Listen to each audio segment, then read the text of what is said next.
Ladies and gentlemen, I'd like to welcome you to the most influential urban conservative show in the world. Yes, it's the Exceptional Conservative Show. We are live from the nation's capital. We are not ashamed of the good news of conservatism, for it is the power of liberation, first to the Republican and then the Democrat. Yours truly, the exceptional one here. In the chat roll tonight, Dave Milner, better known as Agador or the Unpleasant Blind Guy. But more importantly, Mary Brockman, the beautiful and the vivacious Mary Brockman. So glad to have her here. She's my bouncer. If you diss her, you diss me, you will be dismissed. A lot to talk about today. You know that this is Wednesday night at Sack Kids Radio Night. 11 p.m. Eastern Time. They will be on the air at 7 p.m. Pacific.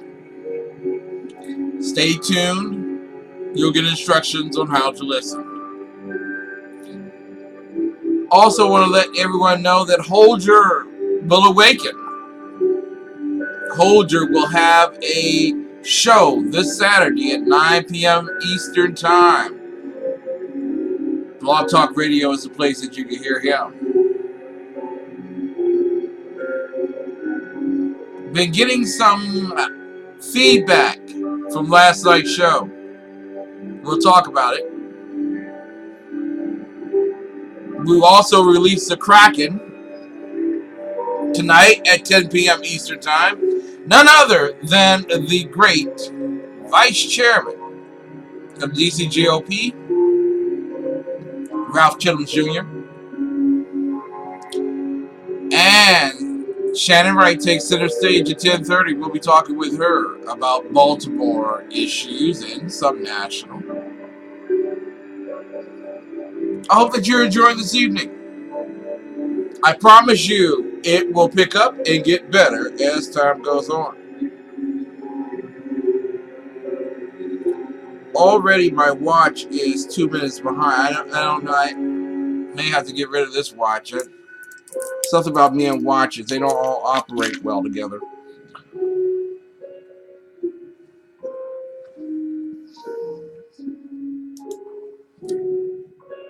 Apparently there's big talk about Apple. And I want to give 3 cheers to Apple. I know, I'm the bad guy here. I'm supposed to tell you that Apple is supposed to open up the vault and let everyone know what's going on. I'm supposed to tell you that. That's what I'm supposed to tell you, but I'm not there yet. We'll talk about a lot of stuff tonight.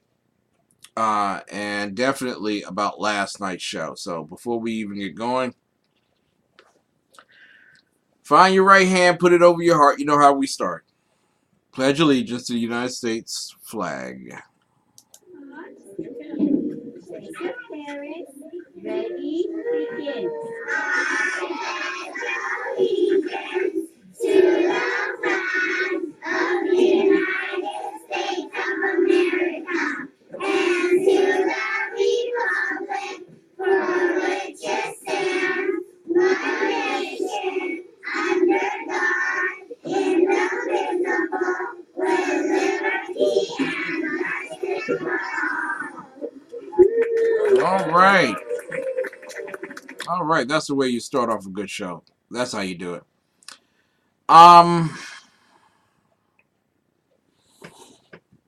Glad to see everyone here tonight. Mrs. Biggs is watching via live stream or Ustream. I am so glad she's here. Ken, I know what that is. can stick to mechanical watches. Likely you've got too much galvanic charge in your body. My grandmother couldn't wear a digital watch. I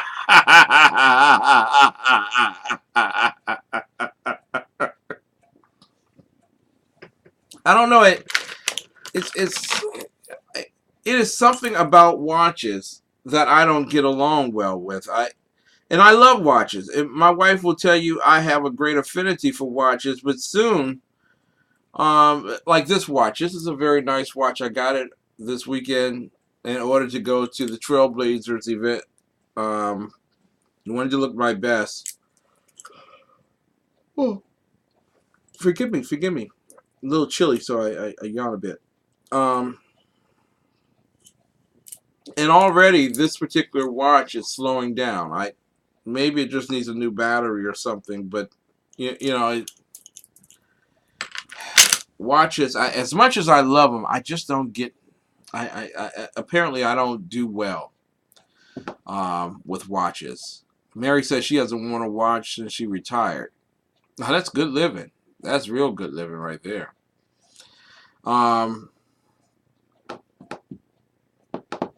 Last night I did a show on the Black Panthers. And I have some apologies I need to make. Number one, I want to apologize to Dr. Michael Jones. Apparently, I twice used his name when I was attempting to refer to Dr. Michael Hughes. Dr. Michael Jones, a good friend of mine, and also the host of New Day Black and Red, WNJC 1360 AM on the Conservative Commandos radio network out of Philadelphia, PA. Apparently, I used his name twice mistakenly, and it was because I was caught up in what I was doing. I did not know I had used his name. He listened to my show, and I do apologize, sir, for using your name in vain. Yeah, man. And so I really do apologize because we had a conversation this evening. I was driving to Bible study, and you know, he is a very good friend of mine, and he told me not to allow. I'm sorry, I'm disposing of materials, so I get them out of my pocket. I need to lighten up here.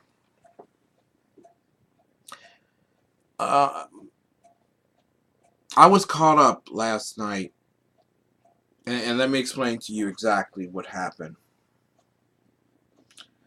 And you're right, Dave. He will understand. He does understand. We had a conversation this evening. He was at Bible study. I was on my way to Bible study. We had talked about this. And the first advice that he gave me was, don't allow him to get under your skin. And I assure you that I did. And I am not one who allows someone to easily get under my skin. But as I had explained to you all yesterday, and let me re-explain to some people, I virtually had enough of Dr. Michael Hughes sending memes over my Facebook site, Kenneth McClinton. And you can easily go to the Kenneth McClinton face site. I don't mind people putting stuff there. Mary knows. Ag knows. I don't mind you putting stuff on my particular site as long as it is verifiable and true and not denigrating. When we get to the point where we start denigrating, it's time to move on. And I will delete some stuff. But I constantly began receiving memes from the Professor Michael Hughes. And they were about the Black Panthers. And so the memes were along the relationship that the Black Panthers never killed a white person, first and foremost.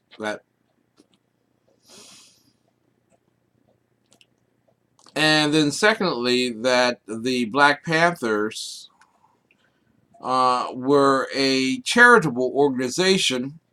They sought to benefit their community by providing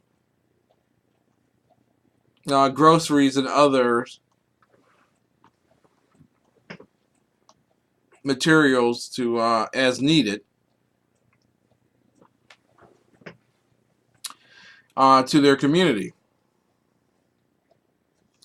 Now, Michael Hughes understands that we have a politically electrically charged sometimes division between one another. He is a leftist by any means necessary. He is a black nationalist.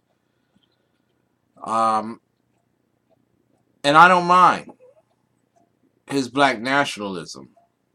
But please, your opinion is yours. But when you begin to proffer ignorant memes around, that's unacceptable. That's unacceptable to me. I began to get remarks from Dr. Hughes like it unto this one. Kenneth, I don't know what you are talking about. I am very clear about my heritage. What I am concerned about is your confusion that you can put the Black Panthers, not the new Black Panthers and the KKK, in the same category is at best ignorant. It bothers me that you might be ignorant about that. But if you are not ignorant about it, then I am scared for what it might be beyond that. I hope it is just ignorance. See,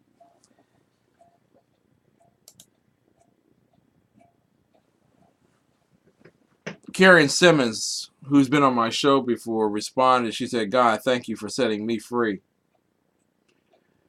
You see, the unfortunate thing is that I do have a large following. People that may not necessarily listen to the show live or directly, but through the course of time do watch the stuff that goes up on my site, and then they borrow it and use it and accordingly. Well, you certainly don't want that kind of stuff going out over your site. Now, I don't. Let me just explain to you. It is my site, and I don't mind if I let it happen, then I let it happen. But some things have to get responded to, and I believe last night it was important for me to respond to the ignorance of Dr. Michael Hughes and other blacks, leftists, liberals, socialists, Marxists in urban America who are trying to train their children that the Black Panthers, the original Black Panthers, were a charity organization that was being pushed around by white police officers. That's a narrative that fits the modern day movement as well. But it's a false movement, and it's a false narrative. They were not a charitable organization, and even Bobby Seale will admit that they were a criminal institution that did good things to keep the left endearing to them, and as well the community accepting of their presence. But they were terrorists, like the KKK. So when I did last night's show, I was very moved, and maybe at times appearing to be somewhat, some would say that I was like in a caged fight, and that I was beating the daylights out of my opponent. Let me just play a part for you here. Maybe this works for you. Because you might be thinking to yourself, but yeah, you're on a roll here with the black. I did not know that Huey Newton had killed a police officer. Huey Newton, he was the founder of the Black Panther movement. He and Bobby say, I didn't know they had killed a white police officer. Oh, I didn't know that. And you're not supposed to. The only thing you're supposed to know is that there are bags of groceries on the ground, and the Black Panther founder is walking around looking at the bags of groceries. And I want you to understand something about tyrannists. Whether it is Mao Zedong or Huey Newton, PR is very important for tyrannists. You see, Stalin knew he was killing people left and right, but what Stalin wanted to do is to make certain that you knew he was okay. See, when you just accepted him because he was doing these nice things by making certain that you had an apartment with heat, or your field received more seed than maybe somebody else, winkety wink wink. When your self-interest and self-preservation took hold, you would allow yourself to believe any myth. Here's a myth for you. What's the origin of the Easter Bunny and Easter eggs? I'll stop there.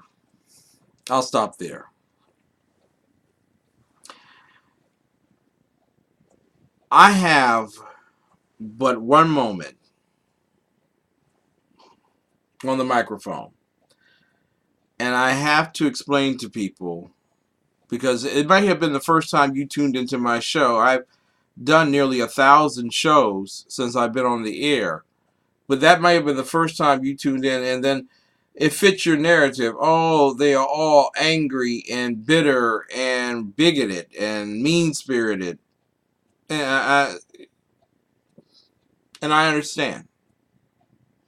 And I have been chastised as well by others who are conservatives who said, wow, kid, you really blew a gasket last night. You need to pull back some. I mean, it was like you were dropping thunder bombs on top of, a Dairy Queen guy. You got to pull back some.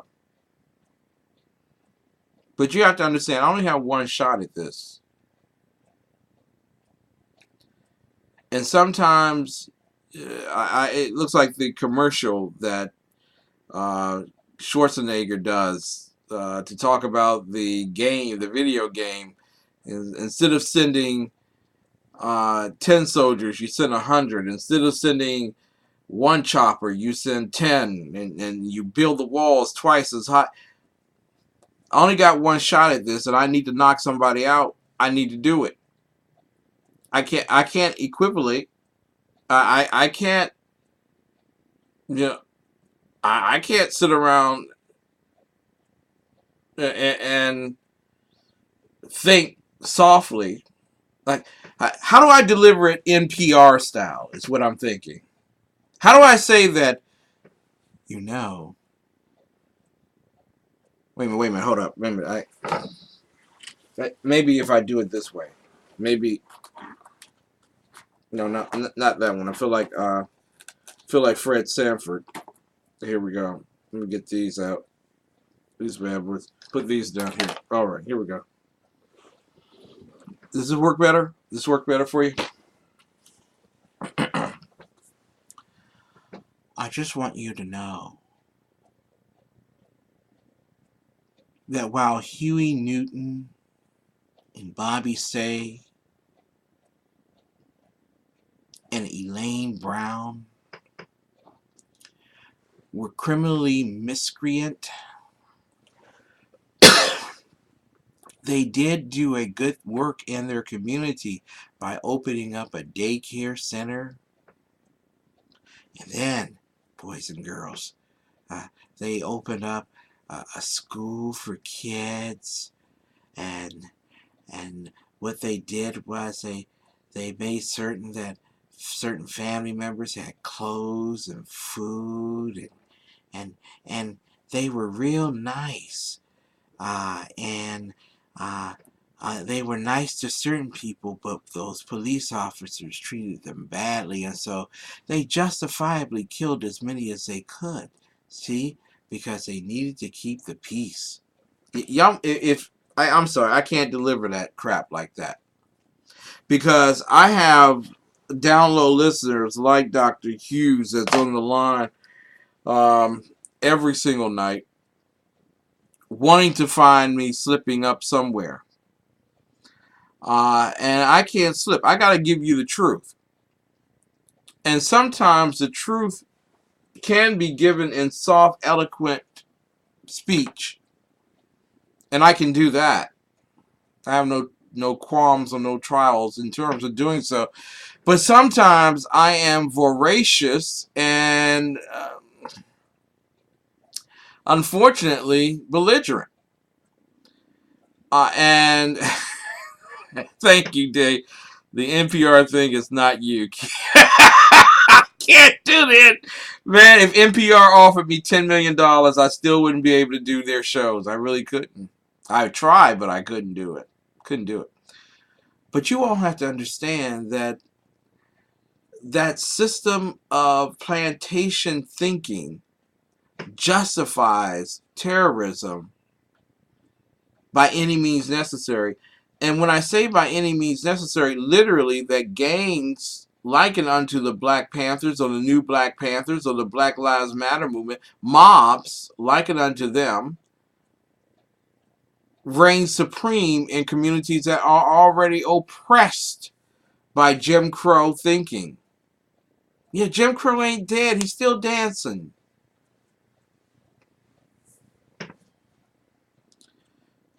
And so last night, I took my shots. According to my wife, they hit. I don't think anyone walked out of there alive and that out of that cage. I really don't think so.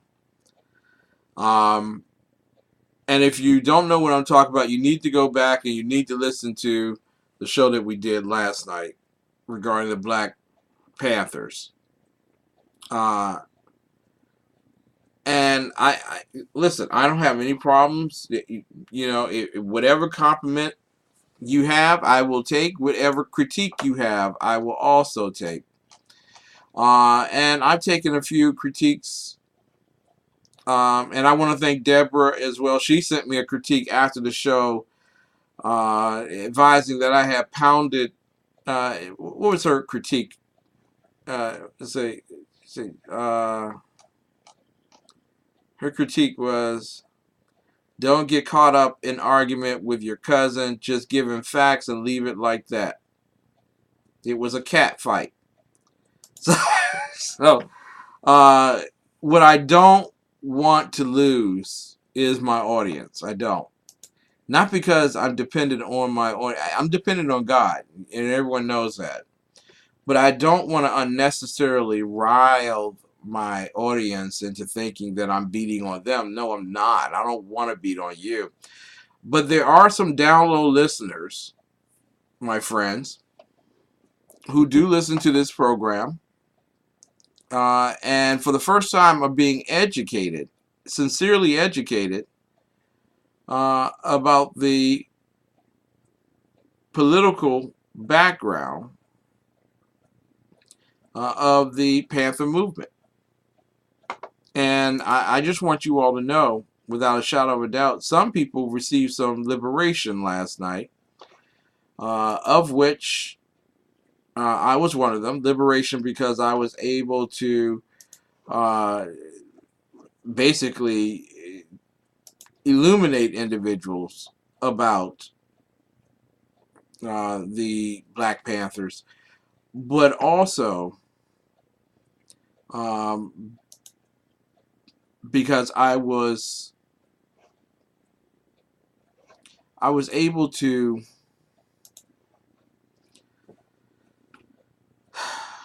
there are some demons that exist in our community.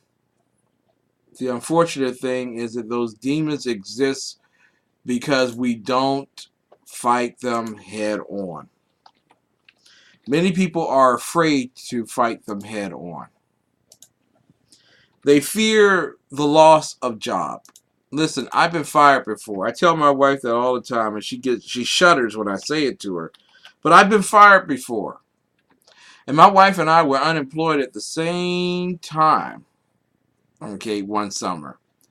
And on the week that I was running out of unemployment monies and she was running out of her reserve, we both got hired on the same day to two different companies.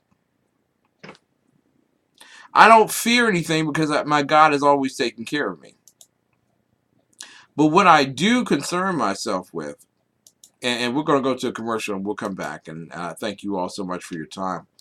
What I do concern myself about is that there are those in the community that feel because they have a doctorate behind their name, a PhD behind their name, that they can miseducate and indoctrinate our children, our elders, our politicians, our community, our culture,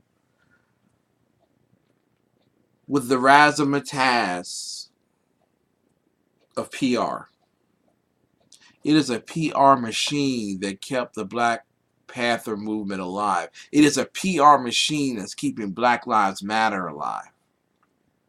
It's not because I speak of it, and please stop giving me that religious mumbo jumbo, superstitious. Every time you talk about them, you bring them a lot. No, stop that. If we're ever going to defeat the lie, we must acknowledge that the lie exists and then present the truth to illuminate the darkness of the lie so that it might go away. That's why on the stage for the presidential elections, you'll have individuals that are talking about subject matters, but only in the point of blaming one another or pointing at one another. Not talking about the substance of these issues. I promise you, when you listen to the Exceptional Conservative Show, you're going to hear a whole lot more substance than you ever hear in a given single day of listening to Michael Savage or Rush Limbaugh or anyone else. And forgive me if I'm pointing to certain individuals, because it's the truth of the matter is I've never created my program to revolve around talking points. I never created my program to talk about nutrients and other crap. I want to talk about culture, and I want to talk about life. I want to talk about the four factors that guide this particular program: Christianity, conservatism, constitutionalism, capitalism. And those four things illuminate every single day, every single lie that comes out of the left. So if you're back tonight after listening to last night, I am not a raving lunatic. You will not hear me rave every single night. In fact, no one night is like any other night on the Exceptional Conservative Show. But I will say this in my defense. My passion is for your liberation. My passion is for your liberation. That's why we start off by saying that you're listening to the Exceptional Conservative Show. And that we seek to liberate both the Republican and the socialist. We're not going to all agree, but there are going to be some nights where Uncle Ken sounds like he's just turned into the Incredible Hulk and is beating some sycophant to death. Dr. Hughes has a classroom that he speaks to every single day, and they can't get away from him. You can easily turn the channel on me. But I hope to be as educational and entertaining as I possibly can be, so that you stay long enough, not just to hear what the lie is, but to hear the truth. We'll be right back with more of the best in urban conservative talk. You're listening to... It's gonna be a right swipe. This man just shaved his chest hair into a heart. Oh, you stole mine. Right swipe. Right swipe. Right swipe. That kind of looks like my sister. It does. But I know she's not. He's cuddling a kitten. God, I want to eat their faces. She's hot. Oh, wait a minute. Oh. That's a lollipop. Oh, that is not a lollipop. Left swipe. Left swipe. This must be some kind of joke. If you think you're my type, and I'm not type. If you're good and it's not a smoke, I just left swipe. Bye-bye. I just left swipe. Left swipe that. You gotta swipe it left. Yeah. You gotta swipe it Left left. swipe that. You gotta swipe it left. This is stuff I don't like, so I gotta Left swipe that. Look at you with your shirt off, flexing. You're buff, but you puff, hashtag complexing. Yeah, you work out, you're in shape, okay. I like the six-pack abs, not the six-packs a day. Came across a photo of this green-eyed hottie. Whole nine, pretty face, tight waist, nice body. But I just couldn't overlook one small fact. She smokes like an old man at a racetrack. This must be some kind of joke. If you think you're my type, and I'm not type. If you're good and it's not a smoke, I just left swipe. Bye-bye. I just left swipe. Left swipe that. You gotta swipe it left. Yeah. You gotta swipe it Left left. swipe that. You gotta swipe it left. This is stuff I don't like, so I gotta Left swipe that. Mr. World Traveler, your trips look expensive. Sitting on a mountaintop looking all offensive. I was about to ask, how's the air up there? But based on this pic, I guess you don't really care. Lots of chicks in the pic, not sure which one's you. Them cigarettes are taking you from 10s to 2s. And one thing's true about your whole crew, none of you cigars is gonna be my boo. Smoking with a tiger? Left swipe that. While you're on a hang glider? Left swipe that. Smoking while acting healthy. Left swipe that. Smoking all stealthy? Left swipe that. Smoking with a duck face. Left swipe that. At a monster truck race? Left swipe that. Smoking at the prom. Left swipe that. Even at a photo bomb? He don't care. Left swipe that. You gotta swipe it left. Yeah. You gotta swipe it Left left. swipe that. You gotta swipe it left. This is stuff I don't like, so I gotta Left swipe that. You gotta swipe it left. Yeah. Hashtag. I'll never We try to provide quality.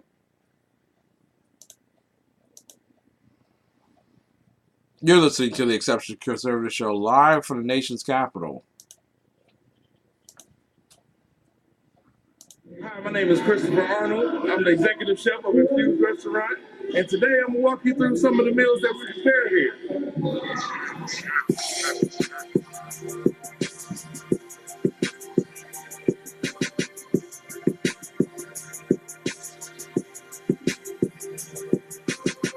We're making a pizza. We use fresh Italian sausage that we cook here and slice it up. Our pizza dough is an in-house made. Our pizza sauce is in-house made. So everything is fresh and ingredient.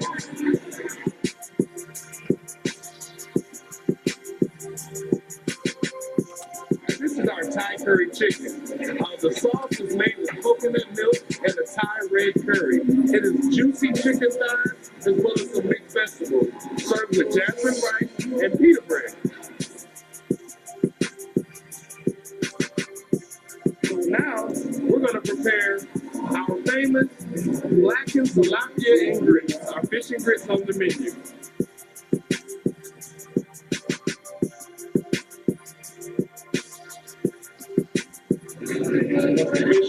And our meal will be complete.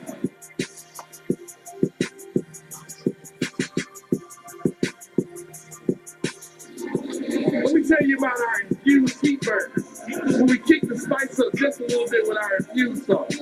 We start off with 80-20 USDA ground chuck ham patty burgers, like half a pound of burgers, and we're gonna grill it to perfection. After I flip the burger, we add the sauce and let it cook on into the meat next to the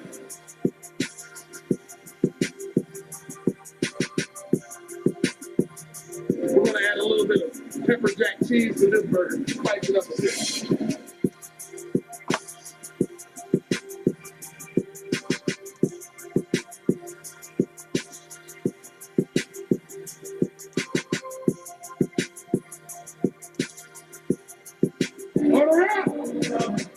Ladies and gentlemen, I don't know what you're doing right now, but you should be doing this one particular thing, I assure you. 6339 Allentown Road, Temple Hills, Maryland, 20748, 301-449-9000, infuse.com. Infuse.com, baby. You need to go there and eat well. We got one more thing coming up, and I want to play it for you. And you know my opinion on the Second Amendment. I don't know about yours, but hopefully it is changed every time you listen to Colin Noor. Black people can think too, my brothers.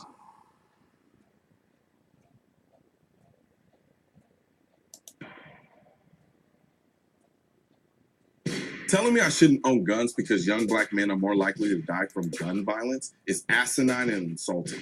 You either think I'm too stupid to know that a vast majority of those deaths are drug and gang related, or you're a racist who thinks simply being black and having a gun makes me more prone to violence. This race baiting rhetoric is a disgusting attempt to take advantage of certain sensitivities.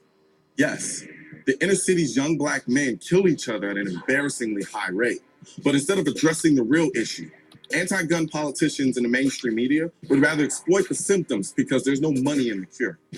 The vast majority of African Americans are good law-abiding people, and many of them own guns. Yet the media keeps trying to tell me that the majority of black people are anti-gun. So I guess that poll conducted by the Pew Research Center that found that 54% of black people believe guns protect you from being a crime victim was just the Illuminati. The image of black gun ownership has been hijacked and vilified by an anti-gun mainstream media, the same way they vilified the Cubans, the Italians, the Irish, and the Mexicans. They project and glorify this D-boy gangbang image as if African Americans are nothing more than that. This creates an insidious form of bigotry and stereotyping that only further divides this country along racial lines. Come to think of it, it's borderline genius. By blaming the gun, the corrupt media can advance their agenda and look like they give a damn about the inner city, then cue up racial opportunists like Al Sharpton who ignore the systemic degradation of the black family, drugs dumped into the community, an education system you couldn't pay the rest of America to put their kids in, and government programs like welfare that incentivize joblessness, further perpetuating generations of poverty. Instead, he and his dark and lovely firm will continue pointing the finger at the whites will point the finger back at him, and the moderator will keep asking racially inflammatory questions, and the mainstream media sits back and rakes in the dough with their modern-day minstrel show they call journalism. Think about it. The same liberal mainstream media that claims to want to end gun violence in the inner city is the same liberal-minded Hollywood production companies and major record labels that glorify and perpetuate the drug-dealing, gang-banging black man with a gun stereotype. If we really want to solve these problems, we have to understand that it will involve changing generations, not simply election cycle statistics. It will be uncomfortable. It'll challenge our current idea of meritocracy. We must be willing to get rid of our egos. We'll have to embrace personal accountability. We'll have to sacrifice political correctness for honest debate. If we're not ready to do any of these things, nothing will change other than the bank accounts of the mainstream media elites, and we'll watch this country implode on itself because it was easier to blame the gun instead of putting in hard work to address the real issue.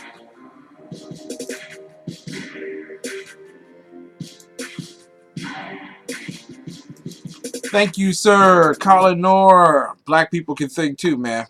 They really can. Listen, we're coming to you live from the nation's capital. We're not ashamed of the good news of conservatism, for it is the power of liberation. First the Republican and then the Democrat.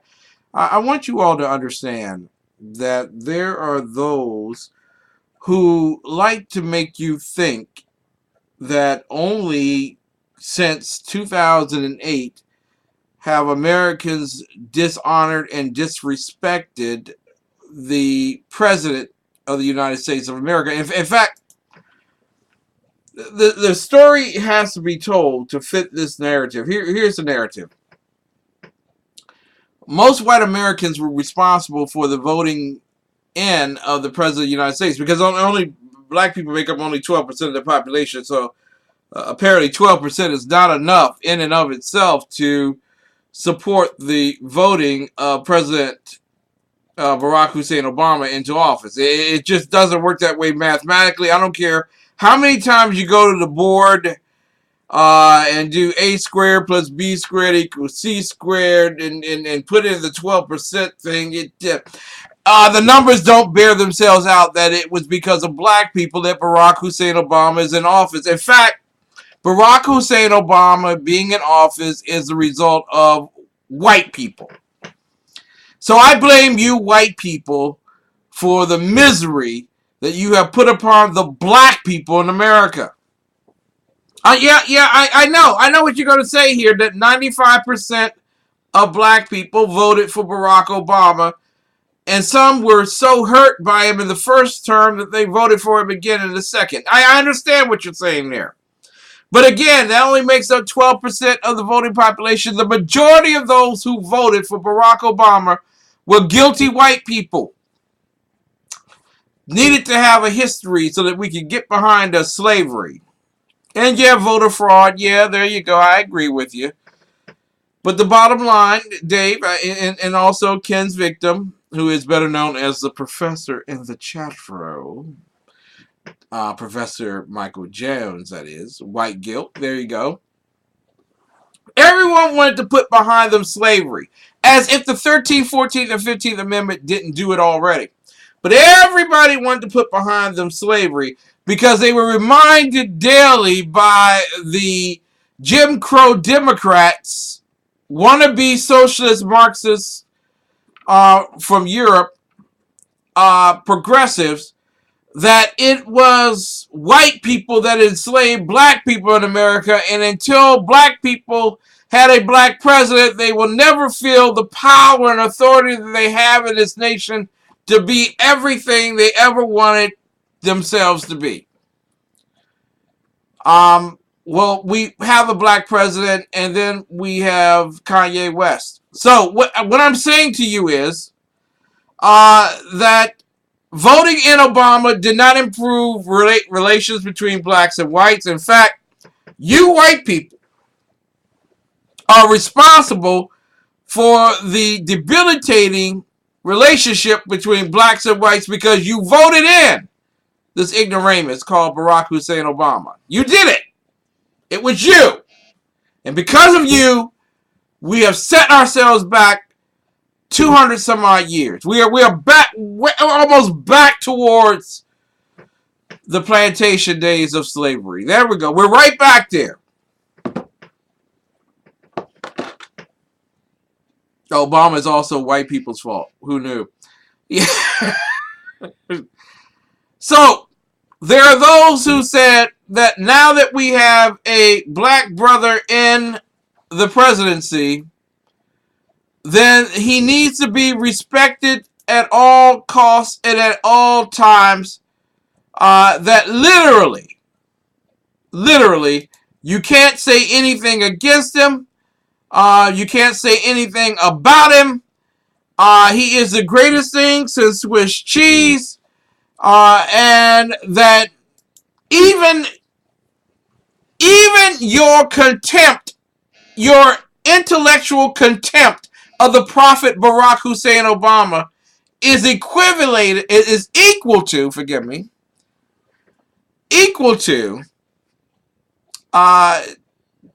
defiling the prophet Barack Hussein Obama.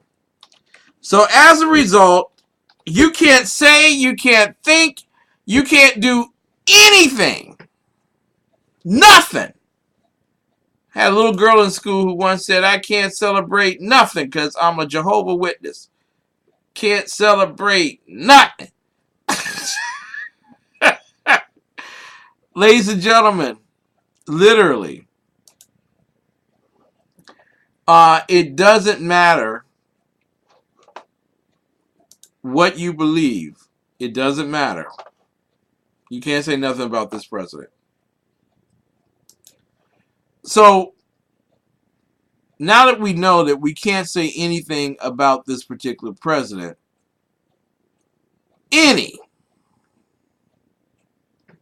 and I'm getting my reader out here. Any contemptuous thought or statement about the president, Barack Hussein Obama, is virtually the equivalent of starting the Civil War. Never before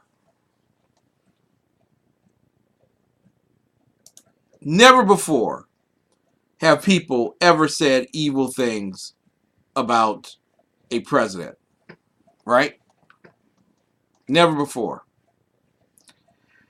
But let me express something to you. You are a fool if you believe that people have never spoken about other people in a very negative way. Okay? You simply are a fool. And I want to go over some of these particular things. Can I go over just some of the things that presidents have said about African Americans? And I'm talking about your own, your Democrats here, you know. Let's go. Can I go with Theodore Roosevelt for a moment? Teddy Roosevelt. Teddy Roosevelt said a perfectly stupid race can never rise to a very high plane. The Negro, for instance, has been kept down as much by lack of intellectual development as by anything else. Really? Well, Teddy Roosevelt was a Republican, so I expect that from a Republican. Okay, well, let's go take a look at Woodrow Wilson. Woodrow Wilson said, Negroes are excited by a freedom they don't understand and are not equipped to handle the demands and privileges of citizenship. So there you go. You are the first illegal alien to the Jim Crow Democrats, according to Woodrow Wilson. Okay. Let's also take a look at Woodrow Wilson.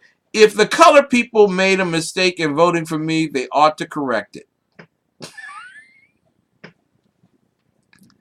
That's what he said. That's what he said. So, ladies and gentlemen,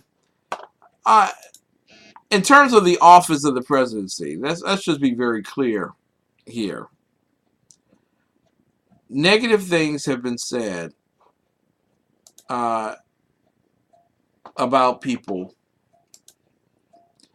since the beginning of time. And people have said very mean-spirited things about people since the beginning of time. I want to read to you just some of the things, and for the life of me, I can't understand why, when I have this thing all set up, it doesn't want to actually operate any longer in the right vein, the right course. Okay.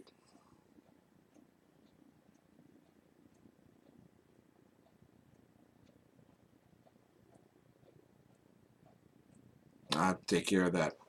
But I want you to understand that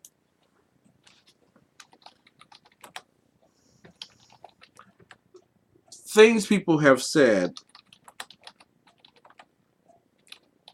about presidents is probably one of the subject matters that most people need to clearly study. I want to give you, just from Abby Norman wrote, the 21 most shocking things U.S. presidents have said or done. The 21 most shocking things that they have said or done. And I want to make certain that you have this for your own understanding, people.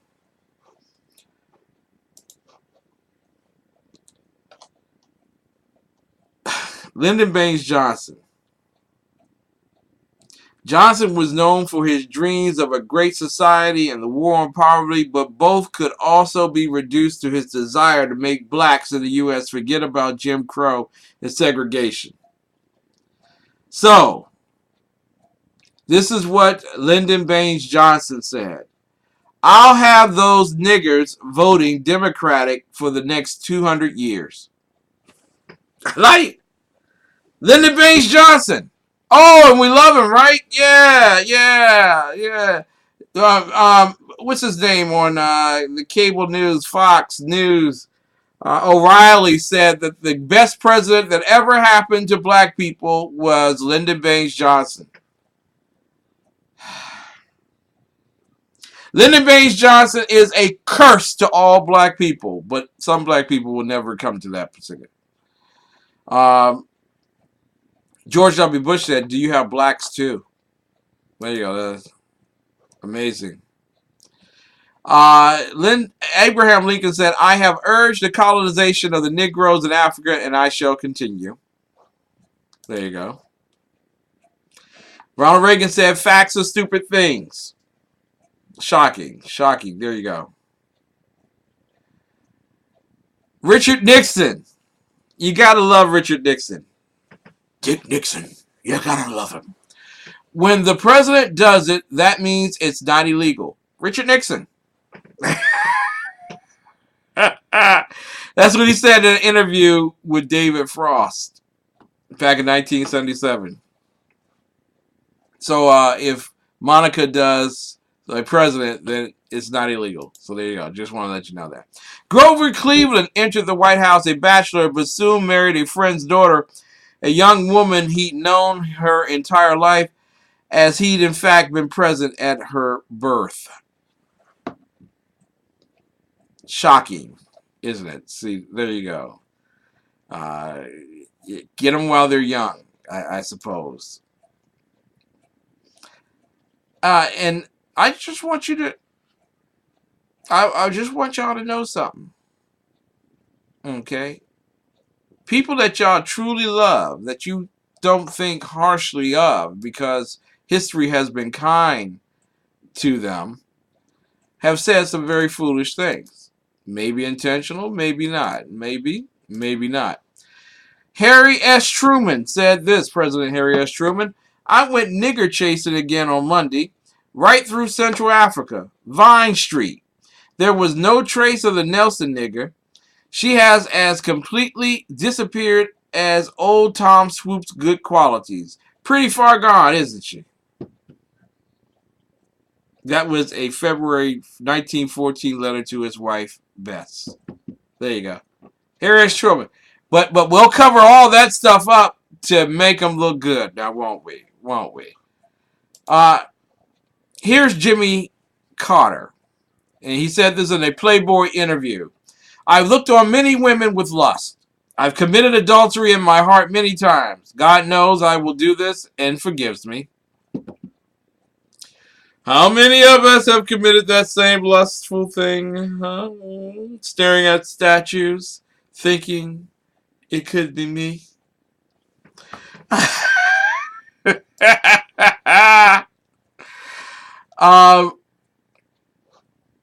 Simply amazing. And a lot of this stuff is about blacks, so tread well.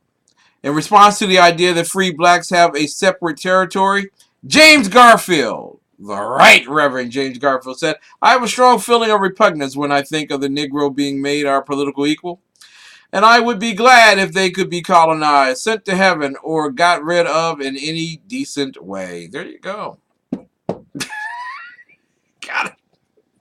You gotta love them. You gotta love them. Gerald Ford, known for hitting his head coming off the airplane.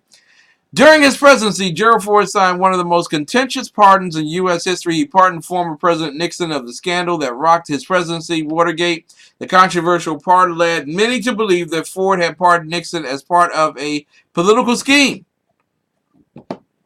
And the suspicions of backdoor deals haunted Ford throughout his presidency, which negatively impacted his credibility as the nation's leader.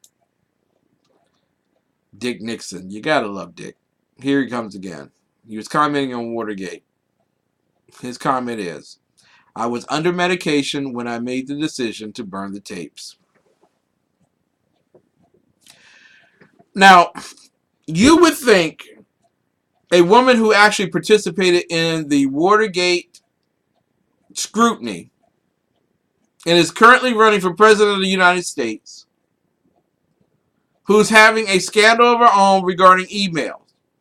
Why can't she just come out and say, I was under medication when I transposed that email, that top secret stuff to my staff. I was under medication. So there.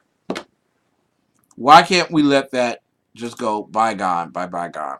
Teddy Roosevelt, a perfectly stupid race. We already said that. Forgive me. Teddy Roosevelt also said criminals should be sterilized and feeble-minded persons forbidden to leave offspring behind them. That's called abortion. Roosevelt said this in 1914 after noting that, I wish very much that the wrong people could be prevented entirely from breeding. And when the evil nature of these people is sufficiently flagrant, this should be done. There you go. There you go. There's nothing like stopping people from breeding. Teddy Roosevelt. I don't go so far as to think that the only good Indians are dead Indians. I believe 9 out of 10 are. And I shouldn't like to inquire too closely into the 10th. There you go. So yeah. This is helpful to you. Lots of women love Tricky Dick. And we've also heard rumors that lots of men did too. So John Adams said, the government of the United States of America is not in any sense founded on the Christian religion. That's what John Adams said. A few of the other founding fathers might differ. Yeah, I'm telling you, this is amazing stuff. This is Thomas Jefferson. Christianity neither is nor ever was a part of the common law. So John Adams and Thomas Jefferson can concur. Madison might have a problem with that. Ronald Reagan. Well, I learned a lot. I went down to Latin America to find out from them and learn their views. You'd be surprised. They're all individual countries. Thank you, Ronnie. We love you, man. We love you. Other things that have been said, and I have no doubt that every new example will succeed, as every past one has done, ensuring that religion and government will both exist in greater purity, the less they are mixed together. James Madison. John Adams. Have you considered that system of holy lies and pious frauds that has raged and triumphed for 1,500 years? A letter to John Taylor. He's talking about Islam. Just saying. While Franklin Delano Roosevelt is widely regarded as one of America's finest presidents, he wasn't the most tolerant. One of his foremost initiatives was to suss out Navy men who were thought to be homosexual and prevent them from serving in the military. The investigation and subsequent punishment of these soldiers was known as the Newport sex scandal and associated FDR with wide-scale homophobia in America. Really? Really? So he hated Negroes and he was homophobic. There you go. Perfect Democrat. African Americans watch the same news at night that ordinary Americans do. That's what Bill Clinton said. That's when he was talking about BET. African Americans watch the same news at night that ordinary Americans do. If anybody ever watched the BET news, you know for a fact that that was not the same news. Finding out what Russell did at the end of the bar was not news. I want to just tell BET that. I don't care. Ladies and gentlemen, people have said very vile things during the course of the presidencies. And some of them are just shocking and unbelievable because they're just shocking and unbelievable. But I want to make you understand this. Ladies and gentlemen, we do not have a right to take away someone's First Amendment privilege and right simply because it doesn't align itself with our political ideology.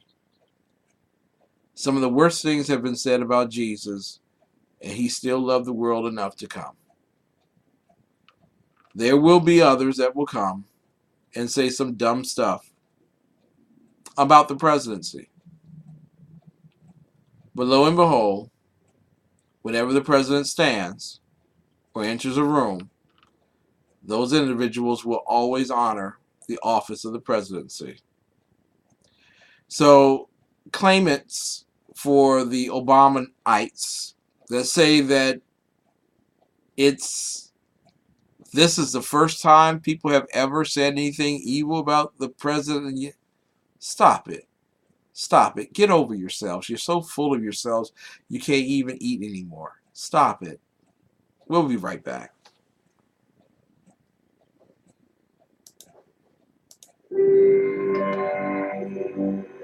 We want to thank Rebooting Liberty, SHR Media, and High Plains Talk Radio for carrying the Exceptional Conservative Show live for the nation's capital. We'll be back with more of the best in urban conservative talk. I swear we will.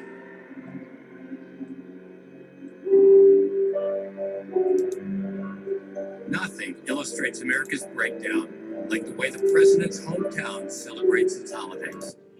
Memorial Day, 12 dead, 56 wounded.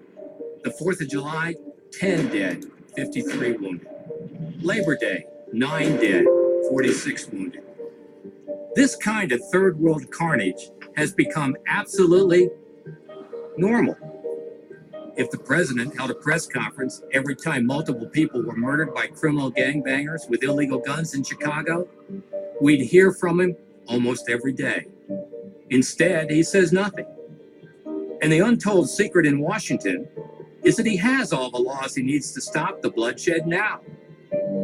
Under the existing federal gun laws, he could take every felon with a gun, drug dealer with a gun, and criminal gangbanger with a gun off the streets tomorrow and lock them up for 5 years or more. But he won't do it. His Justice Department won't do it. And the media never ask why.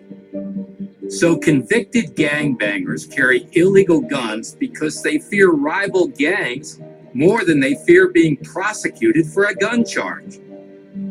Every police officer on the streets in cities like Chicago, Baltimore, and Detroit knows what it's like to get called to a murder scene, knowing full well who did it, because the killer was in the back of their car yesterday or last week. Thugs like Darius Brown, who was supposed to be serving a 10-year sentence for second-degree felony robbery, but got let off with 5 years probation. So he was free to roam the streets and kill a 9-year-old girl while she was doing her homework. If you want to stop violent crime, and I know you do, take violent criminals off the street. Prosecute them under the current federal gun laws and make sure they don't get to their next crime scene. That's the way to save lives. If the president held a press conference tomorrow morning and directed every federal jurisdiction to round up every felon with a gun, drug dealer with a gun, and criminal gangbanger with a gun, law enforcement would have thousands of violent thugs in handcuffs and squad cars by sundown. Instead, he waits for a crime that fits his agenda and blames the NRA.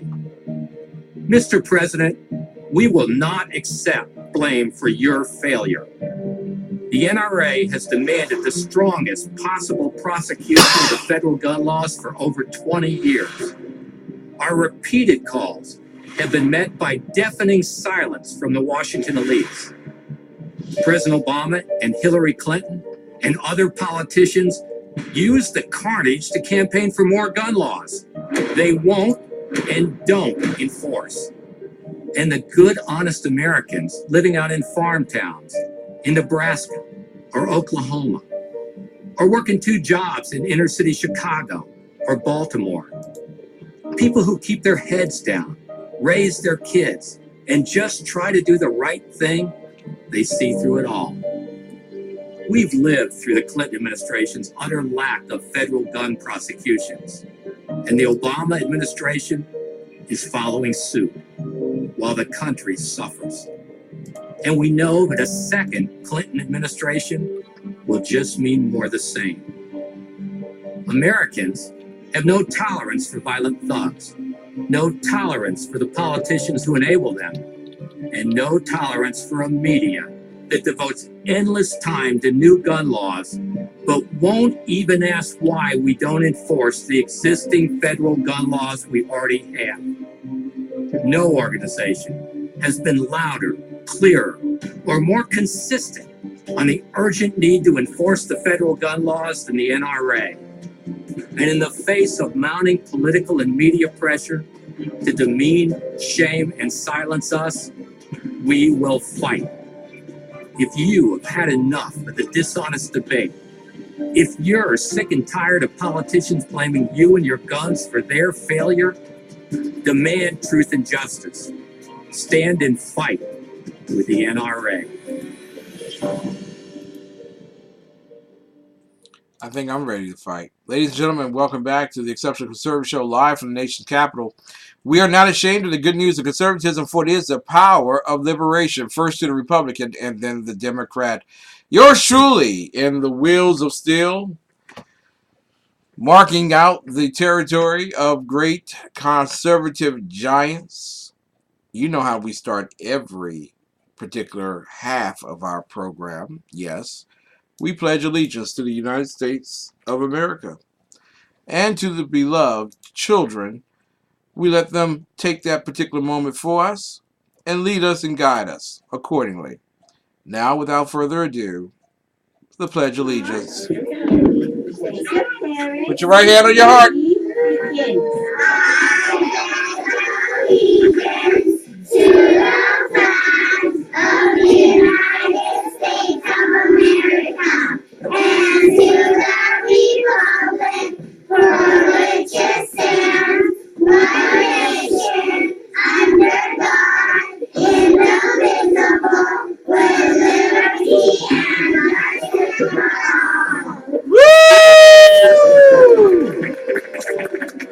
Thank God, thank God. Ladies and gentlemen, you know on Wednesday nights we always, without a shadow of a doubt, release the Kraken. Welcome. This service is provided by freeconferencecall.com. Okay, well, thank you. There's one other participant in the conference. And guess who that participant Please announce is? yourself.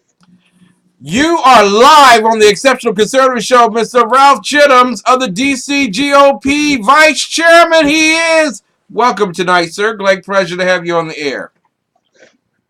It's always a pleasure. Thank you, sir. How are you, Mr. Exceptional One? I am feeling so much better, and I can hear you so much better. Thank God for us using the free conference call for our new way of talking with our commentators during the course of the show. So thank you, sir, for coming on tonight. Listen, I hear that a justice of the Supreme Court passed away, and David Grosso had a few remarks, as kind and endearing as he is, for the justice. What were his remarks, sir? Well, it wasn't his remarks. It was one of his rapidly homosexual staffers who went on Twitter and said, "Ah, ha, ha, ha, suck it, Scalia." Wow. Wow. Now, I just want to know, because we live in Washington, D.C., and God be the glory that this does not come to pass, but if a Republican, say, had said the very same thing about a black president passing away, what would have been the remark today in the Washington Post? Oh, it would have never made the Washington Post because that black Republican would have been the subject of death threats all over social media. So how is it, and first and foremost, what has come of this particular individual who works on the staff of David Grosso? Oh, he got a talking to.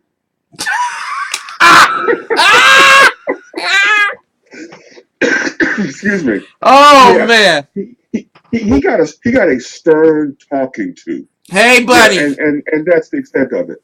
Buddy, don't do that again, okay? All right? Pretty good. Right. Pretty good stuff there. Pretty good stuff. And knowing David Grosso probably took the staffer out and got us some free weed, and then everything was okay. Exactly, along with some Doritos. No, you have to pay for your own Doritos. Right, the weed is free. You have to pay for the snacks. Yeah. But you know what? I was surprised because the DC GOP went wild this weekend on that. What happened? Did it take Scalia dying for the DC GOP to wake up? No, that was just low hanging fruit. They just took a cheap shot at an easy pitch. There you go. There you go. That's all it was. Don't expect much out of the DC GOP. and I'm the damn vice chairman. Don't expect much, people. Don't expect much. We're with tonight Ralph Chittams. We have released the Kraken. Ralph Chittams with us tonight. And there's so many things that are going on around the world. First and foremost, your thoughts on the death of Justice Scalia. Well, without a doubt, Antonin Scalia was one of the preeminent minds to ever grace the Supreme Court of the United States of America. His intellect, his wit, and everything about him clearly places him in the top 1% of all the jurists who ever were blessed to serve on that court, and his presence is going to be highly missed. Indeed. Justice Scalia was one of the most adamant champions of Christianity and conservatism in the history of the Supreme Court. And the reason why we have Scalia is because we had a president who was bold enough to nominate a strict constructionist. Why do the DC GOP and the rest of the GOP national and so on do not want President Obama to nominate someone to fill the vacancy by the death of Scalia? Why are you all so avidly bigoted? Well, honestly, this is where I disagree. The president has the absolute right to nominate anyone he chooses to fill a vacancy on the Supreme Court. However, the Senate is not a rubber stamp. Mm-hmm. And if he sends someone up to the Senate for confirmation, they are well within their constitutional rights to send that person back to whatever hole that person crawled out of. So I disagree with this argument that McConnell and others are putting forward, daring him to submit a nomination. That is his right under the Constitution. But the Senate also has a right to send that nominee packing. And I think they really back themselves into a corner constitutionally by telling the president that he has no right to nominate someone to the Supreme Court. Well, we certainly agree that there is a right, according to Article 2 of the U.S. Constitution, for the president to nominate. And certainly the nomination can be held up in committee or not even heard because Grassley from Iowa is the person in charge of the judiciary. He has every right to not hear any hearing on a nominee until after the election if he wants. That's his purview. That's his preference. Right, and what's funny about this whole thing is when you go back to 2007, Chuck Schumer basically told Bush, mm-hmm. You can nominate anybody you want, but understand very clearly, we're going to hold sham hearings and no nominee of yours is ever going to get confirmed. So Chuck Schumer in 2007 basically said the same thing that Mitch McConnell said a few weeks ago, except Chuck Schumer basically said, we're going to waste America's time and money by holding a sham hearing. And Mitch McConnell basically said, don't even bring those fools up here. So what's the difference? The difference is in the dollars and cents. It doesn't make sense. It really doesn't. I want to turn your attention to a real big story. And I want to talk with you in greater detail. We're talking with Ralph Chittams, who is the vice chairman of the DC GOP. a great family man as well, and a very good friend of mine.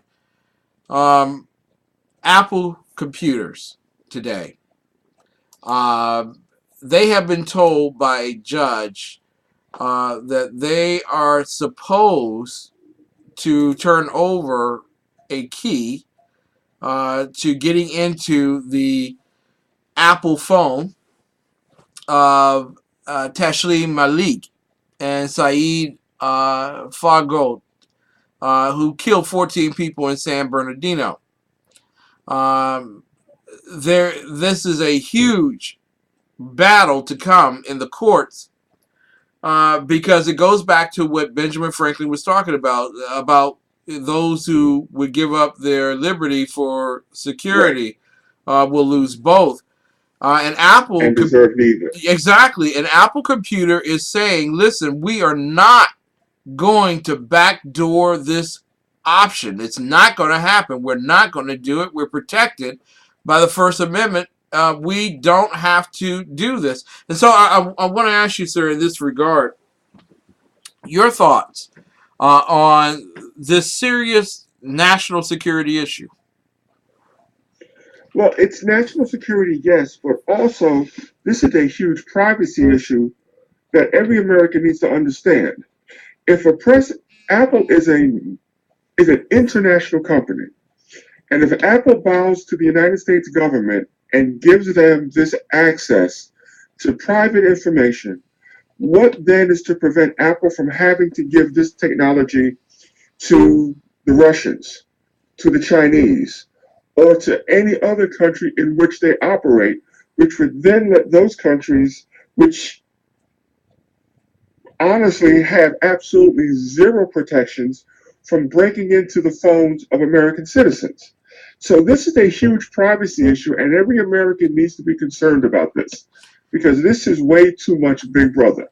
It is. And Apple Incorporated's CEO, Tim Cook, wrote in a letter that was published on the company's website that up to this point we have done everything that is both within our power and within the law to help them. But now the U.S. government has asked us for something we simply do not have and something we consider too dangerous to create. And what they are asking for by court order is for software to hack into the iPhone 5C. So literally, first and foremost, I am going to get rid of my Android phone now. And I'm going to go Apple. Because if you can't break into the Apple FBI, that's the phone I want. That is this. Well, the issue is the way the phones are set up. They've set it up that after you plug in, I think it's 10 incorrect passcodes, the phone basically shuts down, and you just can't access anything. And the government wants Apple to write a program which would allow them to hook up a supercomputer to the iPhone and then run an algorithm through the phone where they could test millions of passcodes to crack that phone without having the phone shut down. That's dangerous. Now, and tell everybody, why is that dangerous, sir? Well, it's dangerous because, one, the government, under the Patriot Act, no longer has to obtain any sort of a warrant or a writ to do something like this. And truthfully, it's gotten to the point where we just can't trust that the government is not going to do this based upon their word and their word alone. Because they have proven that they will stretch the limits of authority until somebody reins them in. And by then, you're going to have American citizens locked away in Gitmo. Yeah, and I want to go to that very quickly in regards to what's being commanded here. We are told under this administration that you didn't build this. Someone out there is responsible, a teacher or something else, for your success. The success of Apple has been that you couldn't break their code. Literally.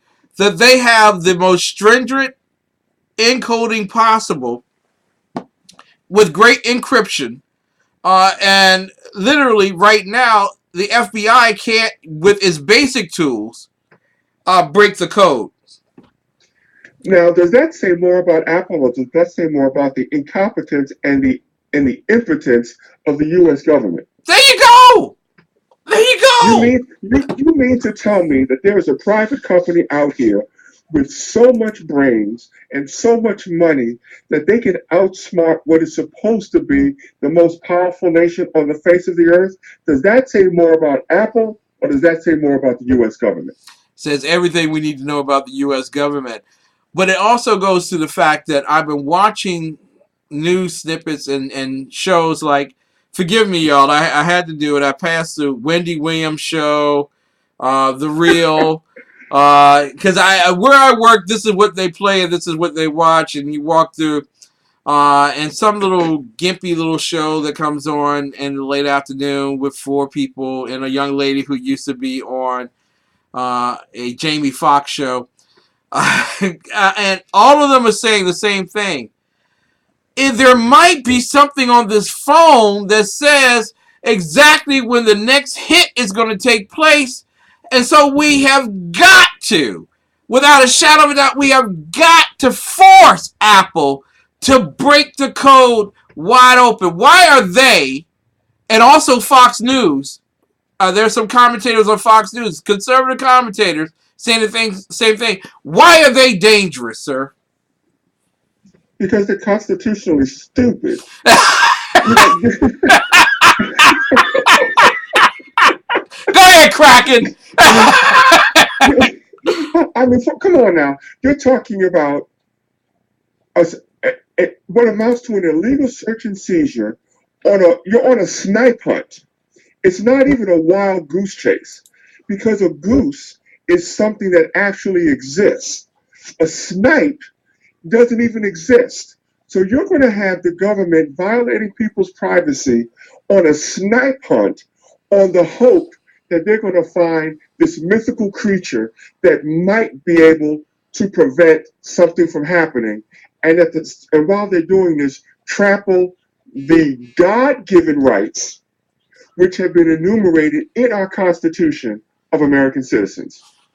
Now, there is no way any conservative should sign off on this. And that's what that really amazes me. And this is why I want to talk with you a little bit on this particular thing, because I think we're beginning to, you know how you put some ice in the water and it goes to the bottom and then it starts coming right up to the top. I think we're beginning to see the ice come to the top of who the real conservatives are here. And there are individuals who are giving a standing ovation to the U.S. Attorney's Office for using the All Writs Act of 1789 to force the judge to comply with this particular order, or to make the order in the first place. But they're asking Apple Computer to create intellectual property by force. Where in the Constitution does it say that the government has the right to force a company to create a product? Well, when you find it, you tell me. It's not there. There's nothing there. And so this is a very dangerous treading here. And I'm quite certain our founding fathers might be a little missed in terms of just the pursuit here, in terms of using the All Writs Act. But if say for instance, they create a software that unencrypts and someone hacks that, what does that do for the safety of any technology around the world? You have no privacy. That's the bottom line. Thank you. Even in private communications, you would now have absolutely no assumption of privacy. So anything that you would send to your wife or you would send to your children, you would have to be afraid that at some point the government would get access to it, and then that private communication would then be entered into the public arena. So literally, any conversation by any public company that their product cannot be hacked into, cannot be unencrypted, would go by the wayside, and literally technology would cease to really exist with any comfort. Because literally a terrorist, if he wanted to, could hack into almost anything he wanted to and destroy everything he wanted to. Well, anything that man builds or creates can be overcome and can be hacked and can be defeated. The issue here is we have the government trying to force a private company to expend its private resources to do something that the company otherwise had no intention of doing. And by doing so, it's going to harm the company's reputation, it's going to harm the company's profitability, it's going to harm the investment value of the company, it's going to harm that company's shareholders, all on the hope and the prayer that the government might be able to recover some information that possibly could be helpful. Exactly. There is no realization that there is any documentation here, any data here that could be helpful in the investigation whatsoever. So literally, we would be telling, if the all-writs is used in this particular fashion, and it has been, the government is telling us that as of today, the Constitution is absconded. There is no Constitution. You literally have no Fourth Amendment protection. And literally, by court order, the government could force your company to do something against its own shareholders' will. And then you have an individual like President, forgive me, Mimi misspoke, Donald Trump, who comes out today and says, while the government may argue that its use would be limited to this case, there is no way to guarantee such control. Well, this is what Cook says, the F for Apple. But Donald Trump says, who do they think they are? I mean, this is a conservative, right? Donald Trump saying, you, my friend, don't have the right to tell the government no. Well, first of all, let's back up. Trump is no conservative. Let's get that out of the way. But let's understand clearly that what the Obama administration is attempting to do is a clear extension of the Patriot Act, which never should have been enacted in the first place. And under what administration did we get the Patriot Act? The Bush administration. There you go. Right. So this isn't me banging on the Obama Democrat administration. I have a fundamental problem with the Patriot Act, which was enacted under a Republican administration. Exactly. Now, the Apple people have said that when it comes to terrorism, if there's information they can get that will help prevent future crimes, that's in the best interest of everyone. They will help.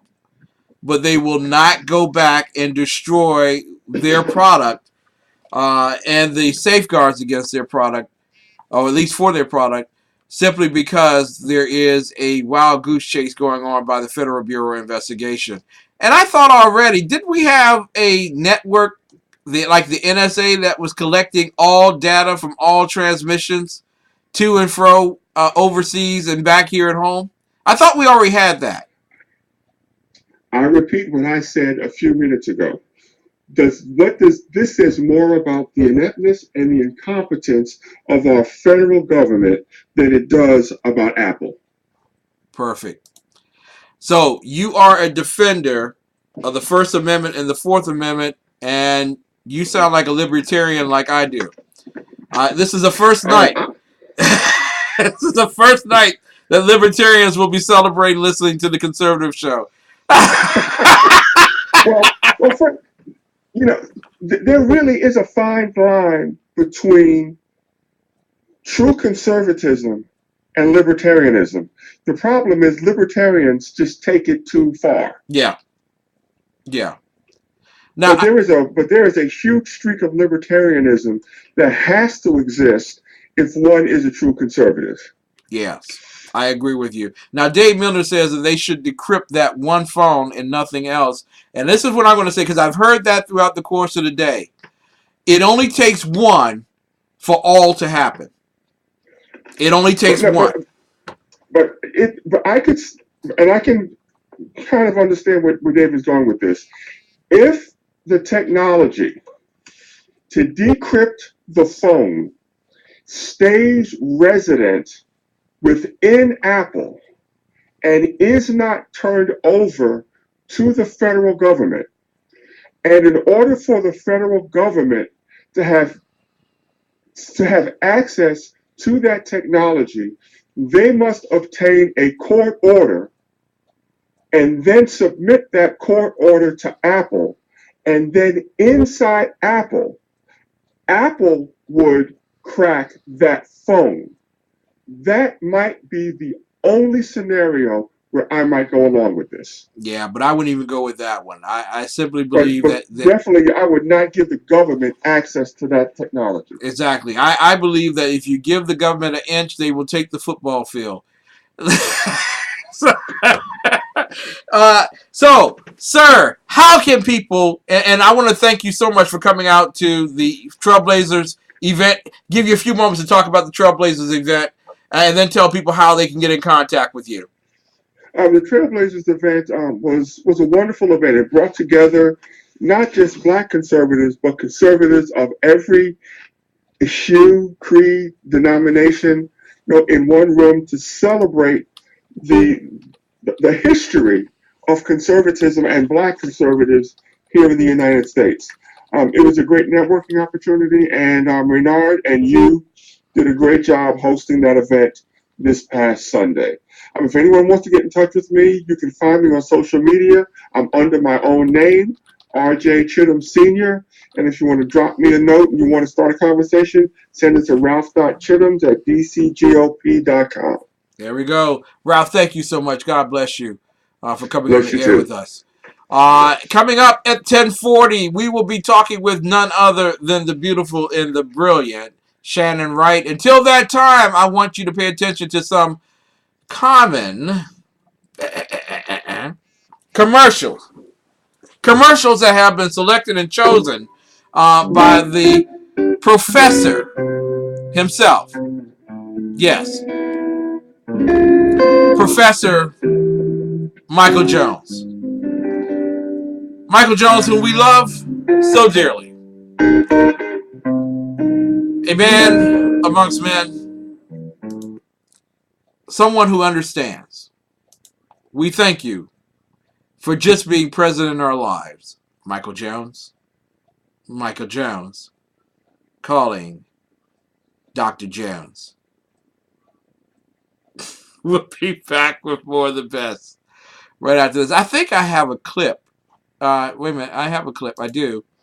And that clip is by a young artist who is struggling, but wants to start his career off by playing stuff on my program.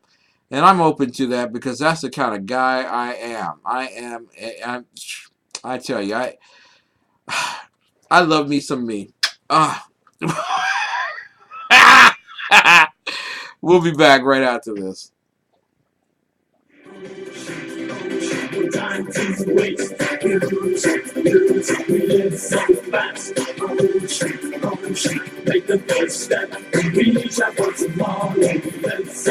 for an unpleasant blind guy, conservative bite. The time has come.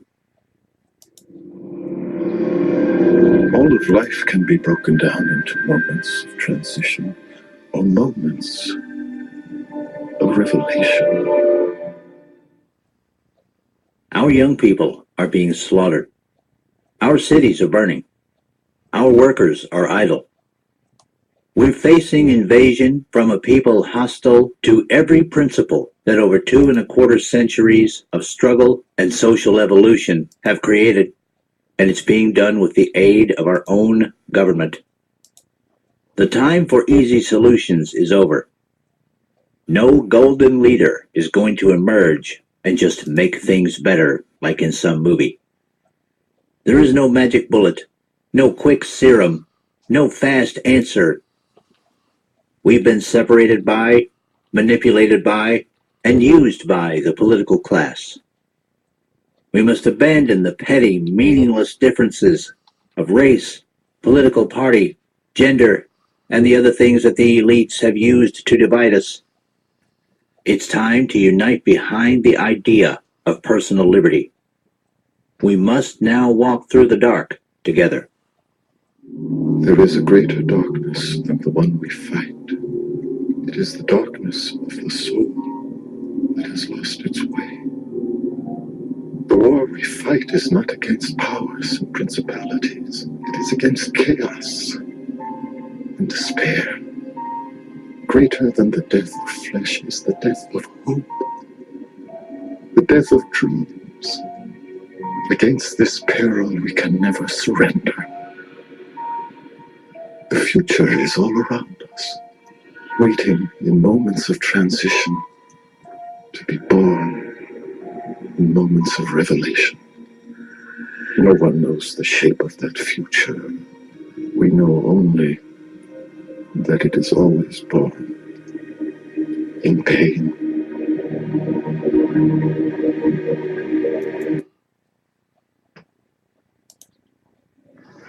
I don't feel no ways tired. I come too far from where I started from.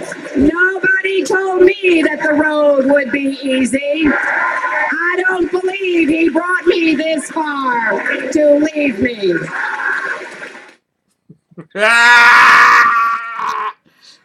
I don't feel no ways tired. I come too far from where I started from.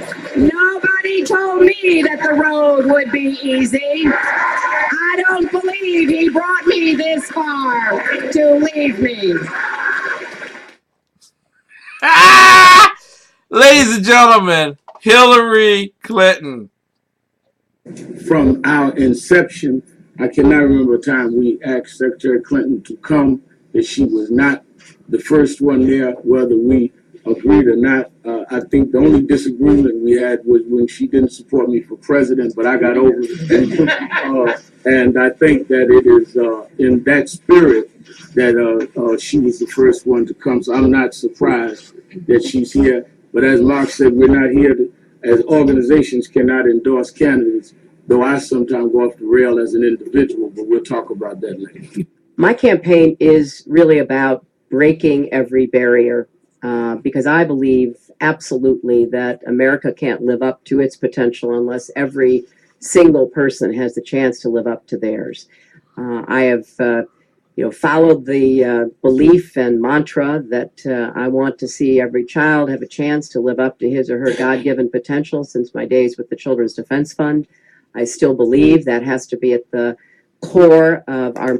Ladies and gentlemen, I want you all to know something here. She is one of the biggest proponents of Planned Parenthood, but I want you to listen to what she says here. She didn't reach down in her old bag of tricks and tell you that she was a huge sponsor for Planned Parenthood. No, she chose another organization that black people love so much. Every child have a chance to live up to his or her God-given potential since my days with the Children's Defense Fund. I still believe that has to be at the core of our mission as a nation. We're doing it for the kids. Each and every one of your organizations do is in furtherance of civil rights and economic justice and social justice and political participation. So I am grateful for what you all have done for so many years. If we were to add up the many hundreds and hundreds of years represented by the organizations here today, it would stretch back before the founding of our country. Yeah, it would almost be equal to the national debt. Commitment by those who came before that you are now continuing. I look forward to talking about the agenda that each of you have put forth, giving you my ideas about what we can do to be effective, and making clear that I'm not a single issue candidate. We don't live in a single issue country, and we have work to do. And that work can only be done in partnership with one another to advance the cause of civil and human rights and to, as you said, live up, Wade, to the ideals of our country, which is exactly what our goal must be. Yeah. I want you to remember Hillary, because Hillary says it best. I don't feel no ways tired. I come too far from where I started from. Hey! Nobody told me that the road would be. Hallelujah! I don't believe he brought me this far. I'm feeling Jesus about here. Ladies and gentlemen, you gotta love her. The only time you see black people on this particular show, called the Hillary Clinton Show, is when she has to go down south. I said, whoa, we need some black people, boy, because it's really sparse out here. Bernie Sanders is beginning to roll them up on the free stuff. That's, oh boy, that's, reach out to Al Sharpton, because I ain't no ways tired. Ladies and gentlemen, on nights like this, yes, nights like this, Wednesday nights, in fact, we connect with Welcome. This service is provided by freeconferencecall.com. There is one other participant in the conference. Please announce yourself. You're listening to the Exceptional Conservative Show live from the nation's capital. We are interviewing our next guest on Free Conference Call, the great conference caller. If you're going to choose one, choose that one. None other than the beautiful and the brilliant Shannon Wright. Shannon Wright on center stage. Yay, you! And I don't feel no ways tired. See, you are something special. You really, really are. But you know that, so I'm not even gonna get into that. Well, I'm gonna keep my lips sealed. I'm keeping my lips sealed. Oh, I tell you, you know what? It is a good thing that I am running for office, and in doing so, understand the concept of how to follow direction. Because today has been a busy day. I just got in the house not quite 10 minutes ago. Wow. Wow. And where I was not connected through internet at all. So clearly the fact that I am at my appointed time in my appointed place means I can catch on pretty quick.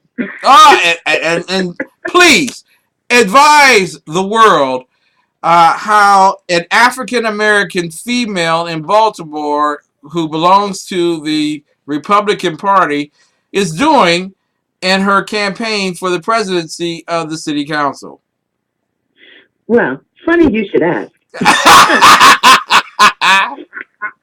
You know, to anyone that is running for office, the best thing I can tell you is look for anything that will teach you campaign 101 and then burn it. Because I am telling you, in our areas where Republicans have not been in office for longer than I've been alive, like in Baltimore, if you try to run your campaign 101 style, you will get the same result that everybody else has gotten for the last 50 years. Exactly. It just does not work. I spent this evening at a grassroots solution conference. It was a Democrat room from top to bottom. And when I said I was going, people said, well, why are you doing that? Because that's not your room. This is primary. You have a primary competitor. You have to, you have to do this differently. You have to energize the base. You have to reach the base. Well, here's the thing. If you're running for office and you can't multitask, you need to stop right now. Bingo. Because to be successful, you have to, for a primary, energize your base and get your base ready to hit the ground running the day after primary to be your ground troops for the general. So being that I'm female, as you all can tell, I understand the Really? concept of multitasking. You can hush. Because I know how to reach Francine. You can hush. Go ahead, Caitlin. Go ahead.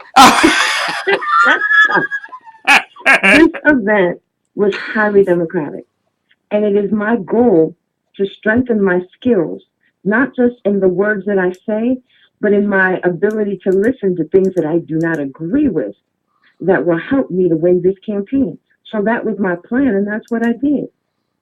Awesome. And when I left that room, I had more people asking me for my card, asking me if they could give me their information, and inviting me into other arenas that are traditionally in this city completely democratic. Because people are ready for change. They are ready for something new. They are ready for something that makes sense. And you know what? I am not a Trump supporter. Forgive me, for those of you that are. Mm-hmm. But the man said a couple things correct. And one was, it's time to stop being politically correct. So when he came to me tonight to answer some of the questions, I said, listen, I have heard a lot of folks sitting here at this table tell you a whole bunch of things. And as you can see, everybody at this table got a whole bunch of pens and papers and pads of paper and notes and everything right in front of them. There's nothing on this table in front of me because this is not rocket science and it is all in my head. And if they don't have it in theirs, you need to look elsewhere. And I'm not going to stand here and tell you a whole bunch of things that I'm going to do for you and blow smoke up at you like everybody else, because the one thing that nobody is doing is reading the charter.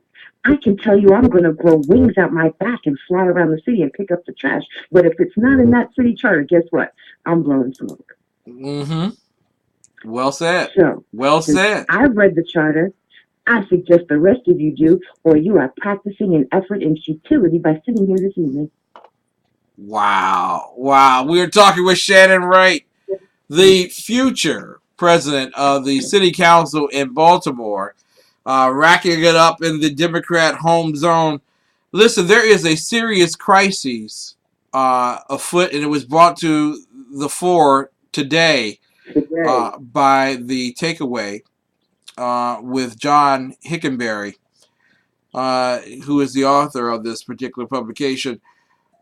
But there seems to be a disconnect after all of the years in which the liberals and the sycophants for the Obama-ites virtually stated that having a Obamacare initiative would solve the crises of healthcare in urban America. That is not the case, to be truth. And Kaiser Health News released some information that showed that from birth to death, there is a complete disadvantage for those in West Baltimore versus those who are in East Baltimore. So I want to go with this on a line by line before we run out of time, and I just want to give you some statistics. In terms of Maryland, the infant mortality rate is 6.6, meaning that for every 1,000 births, at least 7 babies die naturally. In Baltimore, it's 11. Infant mortality. Your thoughts? How can the government help in this regard? That's a question that'll take longer than we have left on the show to answer. I'm in that whole honest and true kind of phase right about now. Yeah. That is not a soundbite kind of question. You've got a whole bunch of different issues. You've got the fact that one of the things that we're dealing with here in Baltimore is the ridiculousness of the fact that we have inspection codes, and yet there is a prevalence, and I mean a prevalence, of buildings in this city that are being rented out and sold with lead paint. That's one thing. We've got a prevalence of schools. Again, you talked about the whole east-west divide. We've got a whole bunch of schools on the west side that have lead pipes and lead water. So much so that, and I kid you not, the water fountains and the faucets in the schools are covered over and destroyed to the point on purpose so that the kids don't drink the water. Wow. So virtually, and this is why I wanted to bring that to the fore.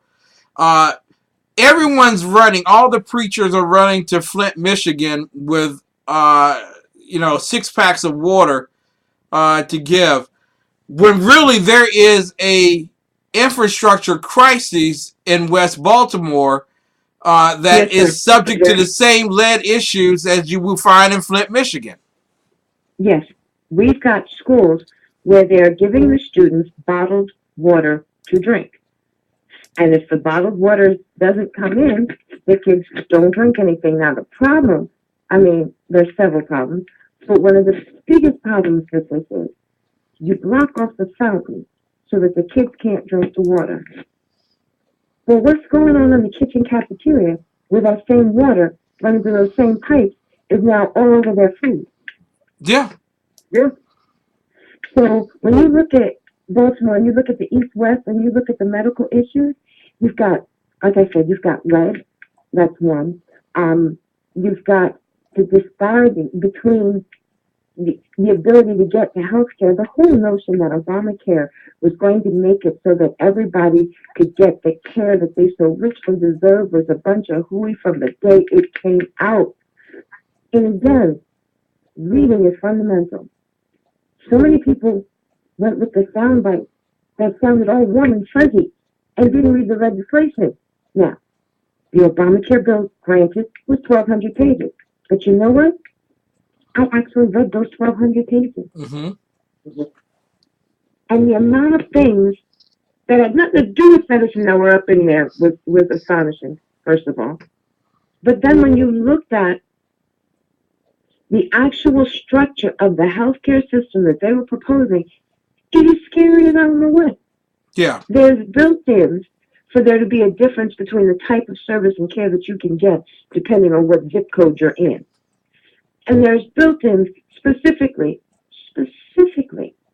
for end-of-life care that you can get, and who can make those decisions depending on the financial district you come from. Exactly. I want to ask you this question here, because infrastructure is a problem, but not reasonably considered by those who happen to be on the other side of the aisle. Democrats, socialists, Marxists, they believe government. There is a lack of medical access that's a problem in in West Baltimore. West Baltimore, yes. Okay. Urgent care centers, how many are there in West Baltimore? I think there are very few of them. But there are a number of Planned Parenthood centers. Am I correct? What do you say? The ones that you would find, you would not want to go to. Yes. And I'm very serious. Yes. If you feel that you're going to be clumsy and have an accident, you better make sure you've crossed back over to the east side before doing so. Because you run the risk of adding all kind of other special stuff up in there, in addition to the issue that first took you there. And I am not kidding. Wow. There is a big difference depending on where you are in the city. And the reality is, because the economic differences, and I mean this, by zip code, there is a difference. Yes. We were talking, and it's something that's really people need to understand clearly. When you look at Baltimore, it's mainly a black city. So people talk about minorities in Baltimore. Well, since the quote minority is now the majority and has been for some time in this city, you can't say it's a minority issue. And what I explain to people is Baltimore's issue, although racism might be mixed up somewhere in there, but it's more than that. It's classism. It's moneyism or lack thereof. Mm-hmm. Because when you go to the schools in Roland Park, which is on the east side, you don't find lead in the pipes. You don't find the prevalence of the drug dealers on the corner. There's money there.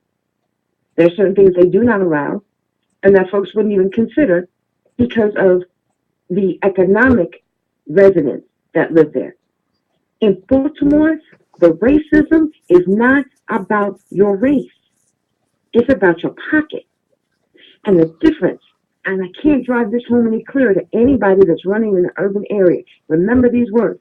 The difference is not the color of your skin, it's the depth of your pocket. Because when you look at the difference between the Republicans and the Democrats will give you a fish as long as they got a fish and they feel like giving you a fish to get something from you, whereas the Republicans will take you fishing and teach you how to fish. There you go. I want to draw a point here. Median household income in East Baltimore versus West Baltimore. So this is not even funny, but it's funny. In Maryland, the average income is $73,000 a year.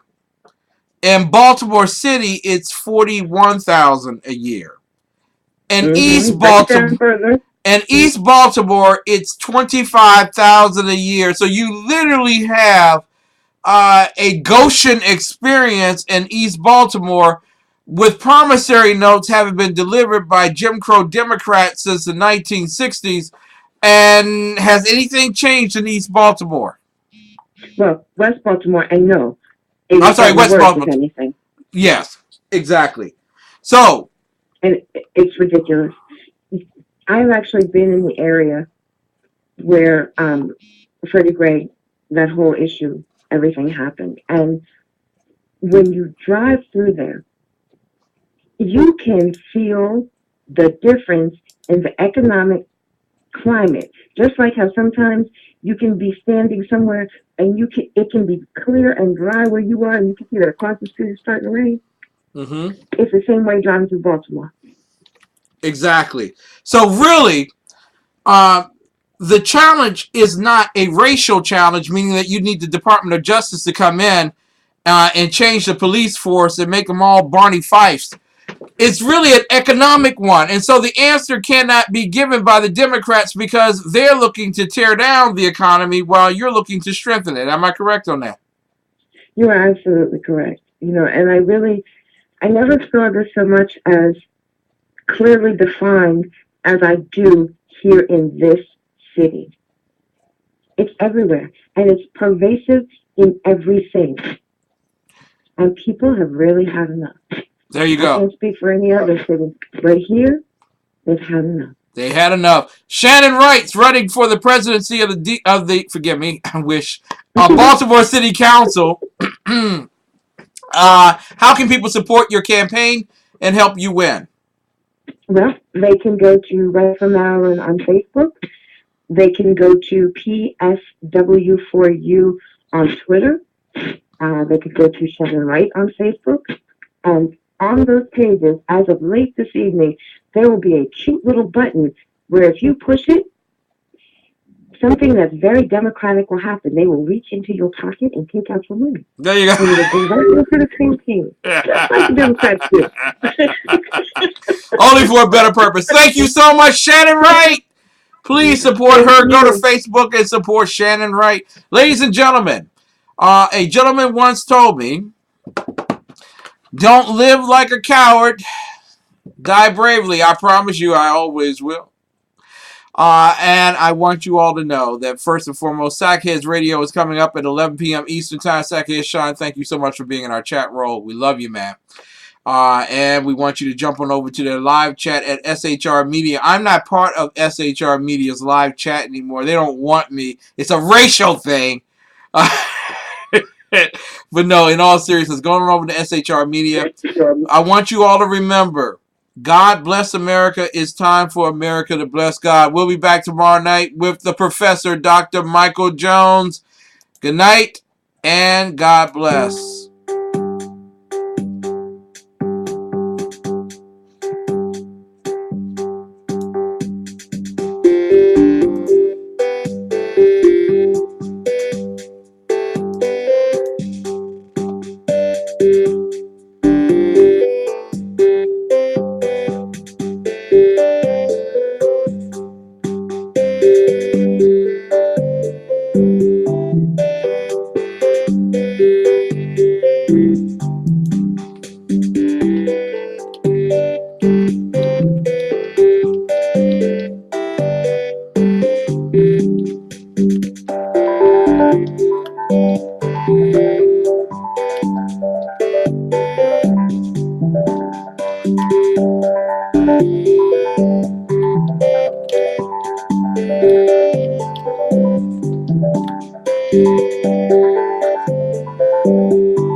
you.